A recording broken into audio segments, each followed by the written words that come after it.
hello there, book friends. Long time no see. My name is Flo, and this is the Grape Jelly Library, where we love to talk about books, where we haven't been talking about books because we have been severely under the weather.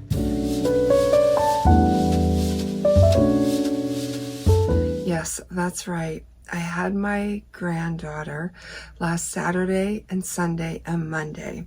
And when I went to take her home on Monday, about 2 hours later, it hit me. And I was down for the count for 4 days. Yesterday was the first day, Friday, that I was actually able to fully get off of the couch for the whole day. I would like to say I spent much of that time reading, but I didn't. I spent much of that time sleeping, which is so out of my character, but I guess it's what I needed to do to get me to where I am right now, back here, sharing my love of books with you. So today is Saturday, and on Saturday, I love to do the most fun things of the week. I like to have fun in every single day, but Saturdays, I try to kick it up a couple of notches and, you know, have a little extra fun, even though it is not technically a weekend for me. I do work on Saturday. I do work on Sunday. Something about the word Saturday, I just love it. So Saturday is the day that we like to have fun, and I don't know what could be more fun than book hauls, unless of course you ran into a book, discovered a book that was everything you wanted and more. So there's that. All right, so today I am bringing you, these are books that came in the mail all week long, or before I had gotten sick. I had picked up here or there. The first book on my pile is a book I picked up from Barnes & Noble recently. It is called Skullwater. It looks like this. It is written by Heinz Insu Fenkel. Hope I am saying that right. And growing up outside a military base in South Korea, in the aftermath of the Vietnam War, Insu, the son of a Korean mother and a German father, enlisted in the U.S. Army, spends his days with his half-and-half friends, skipping school, selling scavenged Western goods on the black market, watching Hollywood movies, and testing the boundaries between childhood and adulthood. When he hears a legend that water collected in a human skull will cure any sickness, he vows to find some in order to heal his ailing big uncle, a geomancer who has been exiled by the family to a mountain cave to die. Insu's quest takes him and his friends on a sprawling, wild journey into some of South Korea's darkest corners, opening them up to a world beyond their grasp. Meanwhile, Big Uncle has embraced his solitude and fate, and as he recalls his wartime experiences of betrayal and lost love, he attempts to teach his nephew that life is not limited to what we can see or think we know. Largely autobiographical and deeply rooted in time and place, Skullwater is the story of a boy coming into his own and the ways the past continues to haunt the present in a country struggling to confront its troubled history as it moves into modernity. All right. The next book. I looked at this sucker, probably a million times, and I never bought it because I have an autobiography of her, and I don't think I need two. However, this is a more modern version of the one that I have, and I did do like this in the store, and you don't say.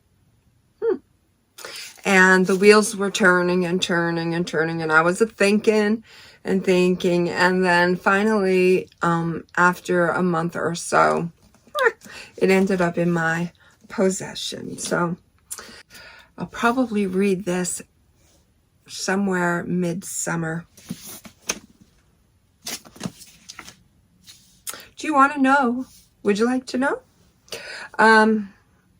No celebrity rivals Elizabeth Taylor's glamour and guts or her level of fame. She was the last major star to come out of the old Hollywood studio system, and she is a legend known for her beauty and her magnetic screen presence in a career that spanned most of the 20th century and nearly 60 films. But her private life was even more compelling than her Oscar-winning performances. During her 79 years of rapid-fire love and loss, she was married 8 times to 7 different men.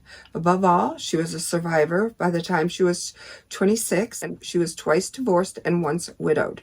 Her life was a soap opera that ended in a deeply meaningful way when she became the first major celebrity activist to lead the fight against HIV/AIDS.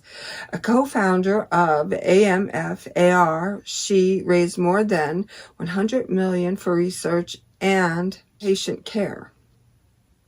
She was also a shrewd businesswoman, now you're talking my language, who made a fortune as the first hugely successful celebrity perfumer and who always demanded to be paid what she was worth. In this biography of a Hollywood icon, Kate Anderson Brower reveals the world through Elizabeth's eyes.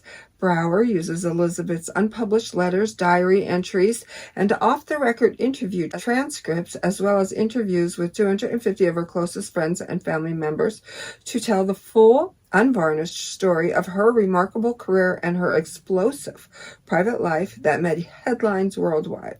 Elizabeth Taylor captures this intelligent, empathetic, tenacious, volatile, and complex woman as never before. From her rise to massive fame at age 12 in National Velvet, to her becoming the first actor to negotiate a $1 million salary for a film, from her 8 marriages and enduring love affair with Richard Burton, to her lifelong battle with addiction and her courageous efforts as an HIV/AIDS activist. Here is a fascinating and complete portrait worthy of the legendary star and her legacy.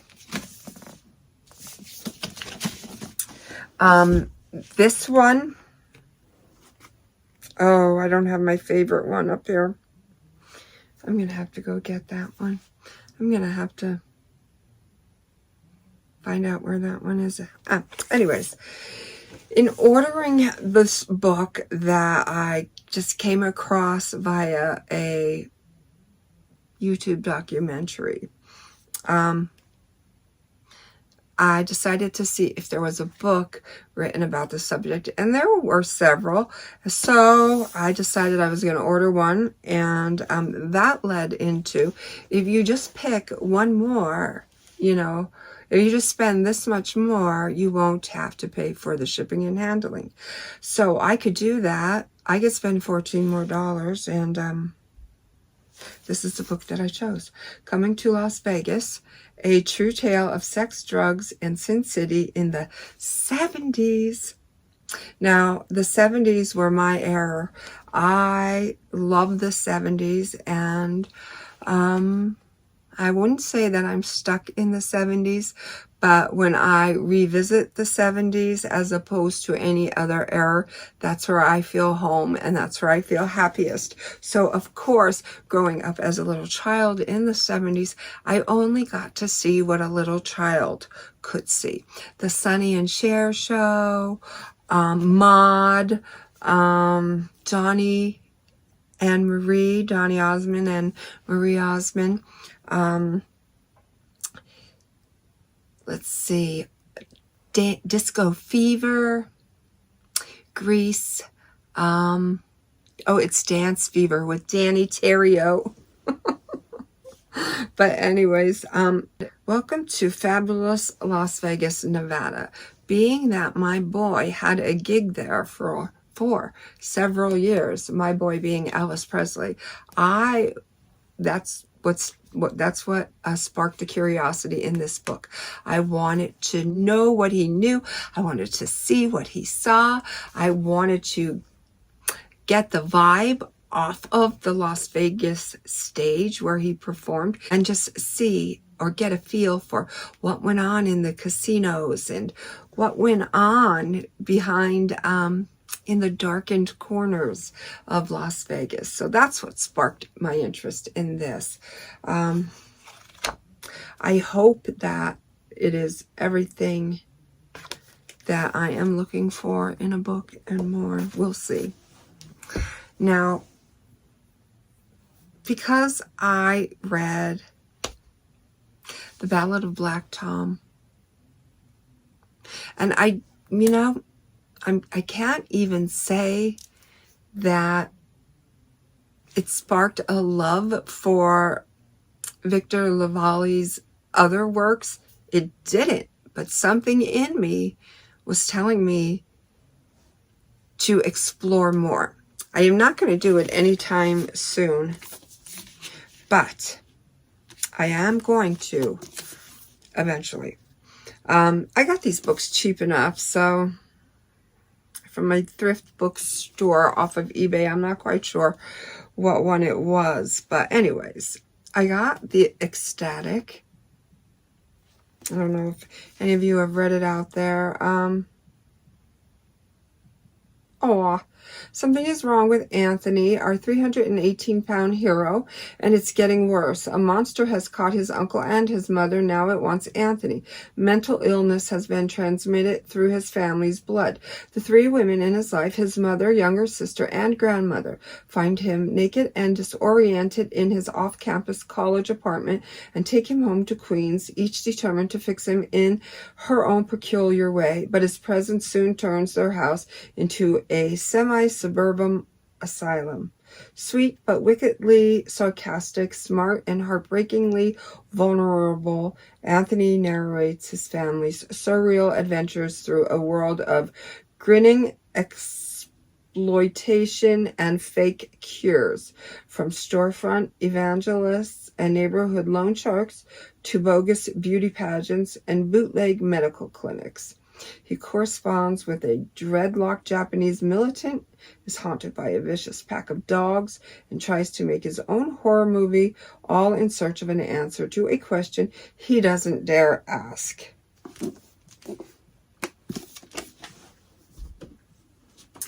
That one sounds like it's going to be quite a ride. Destroyer. Mary Shelley's Frankenstein beseeched his creator for love and companionship, but in 2017, the monster has long discarded any notions of peace or inclusion. He has become the destroyer, his only goal to eliminate the scourge of humanity from the planet.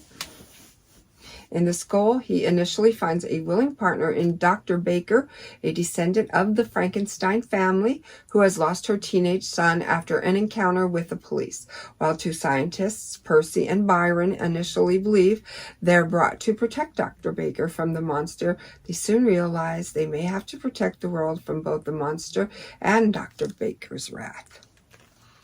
I don't know, maybe October for this one.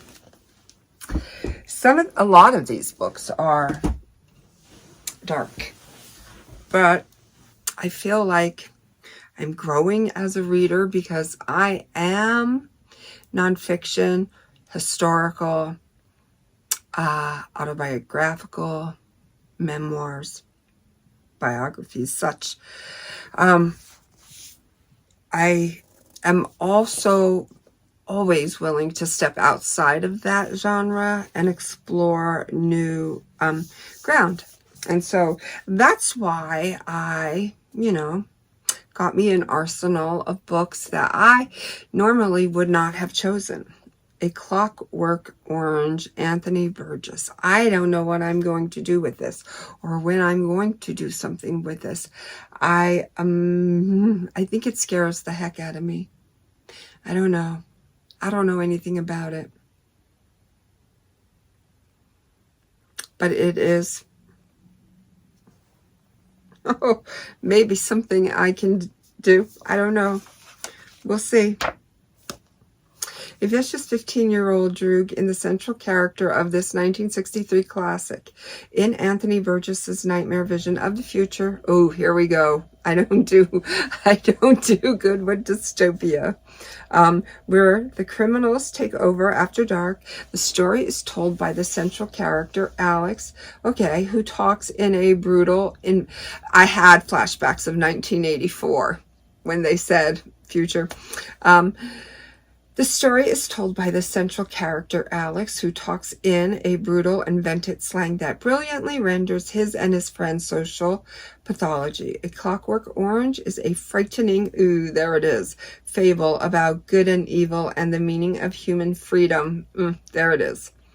And when the state undertakes, there it is, to reform Alex, to redeem him, the novel asks, at what cost? This edition includes the controversial last chapter not published in the first edition. And Burgess's introduction, A Clockwork Orange Resucked. I don't know. I'm going to definitely make...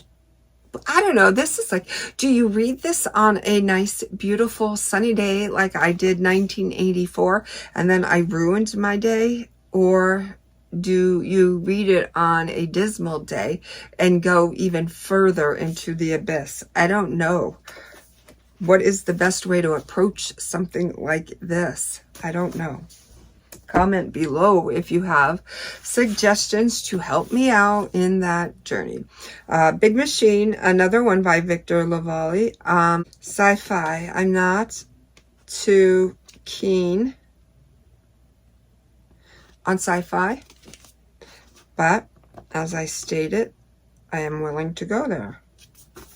So, you know, these stores recklessly put their stickers everywhere.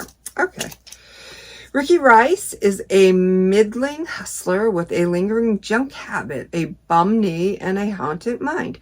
A survivor of a suicide cult, he scrapes by as a porter at a bus depot in Utica, New York, until one day a mysterious letter arrives summoning him to enlist in a band of paranormal investigators comprised of former addicts and petty criminals, all of whom had at some point in their wasted lives heard what may have been the voice of God.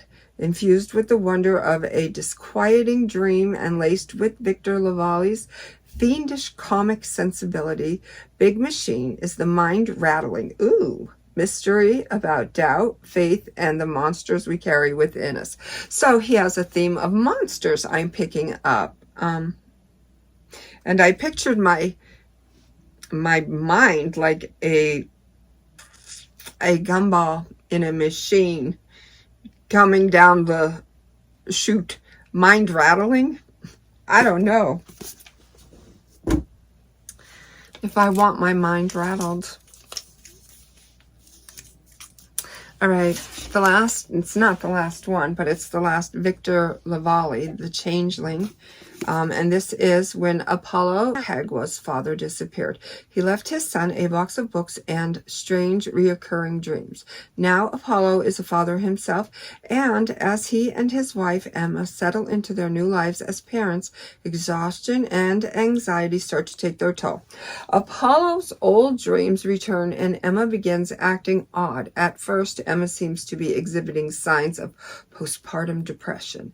But before Apollo can do anything to help, Emma commits a horrific act and vanishes. Thus begins Apollo's quest to find a wife and child who are nothing like he'd imagined. His odyssey takes him to a forgotten island, a graveyard full of secrets, a forest where immigrant legends still live, and finally back to a place he thought he had lost forever. Okay, now let me go see if I can go find what I think is going to be the most interesting book of them all. Okay, I did locate it. Where I am from, every year in the month of April, the circus comes to town for 1 week. And the circus promoters are sending out the flyers and renting the billboards and getting the word out. So I am a mood reader. I'm a theme reader. And I like to participate in mood reads. So with that said, I was on YouTube and I came across a lady by the name of Madge. Those of you who are my age might remember her as the Palmolive lady.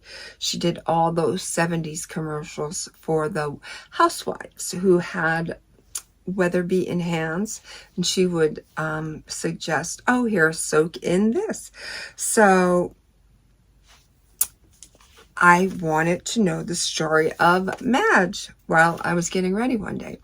And in doing that, it was revealed that she was actually taking a group of children to the circus on this given day. And at that time, circus tents were heavily coated in wax. And there were several thousands of gallons of gas located on the roof or nearby the tents. And she had to leave. So she said, you know, I have some work that I need to do. I haven't gotten to it yet, and I have to have it done by 2 o'clock. So I'm going to go, if you don't mind. Could you just like take over with the children? Sure, go ahead. Go do your thing. And somehow, some way, somebody took an old cigarette, flicked it, and I guess didn't put it out. And the tent supposedly went up in flames. Well, not supposedly, absolutely went up in flames. And there was, I believe, 700 injuries and 134 deaths. I'm not quite sure. I'll find out more when I read this. It is The Hartford Circus Fire, Tragedy Under the Big Top, and it is by Michael Skidgel? Okay, so it said there was a Boy Scout in the audience at the time, and he had the wits to take out his pocket knife and make a slit in the tent, the canvas tent, so that many could escape. Terrible tragedy. I don't know anything about it, and I could